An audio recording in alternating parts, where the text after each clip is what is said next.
Trabaho sa umaga, estudyante sa gabi. Ganito ako bilang working student sa loob ng 4 na taon.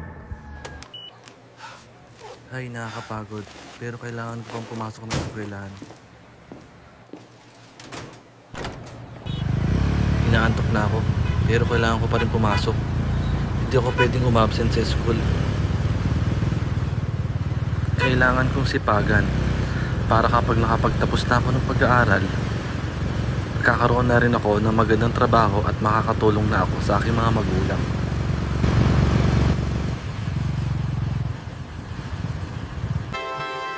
Salamat sa Diyos sa paggabay mo sa akin. May mga requirements na kailangan bago ka makapasok sa pagpupulis. Dahil sa kakulangan ng pera, ako ay pumasok bilang isang construction worker. Naging aircon cleaner, pati na rin sa pagka-clown ay aking pinasok para makaipon ng pera. Nag-training ako sa PNP and finally, Here are my papers, sir. Thank you for the opportunity. Everything is complete. Welcome to the PNP.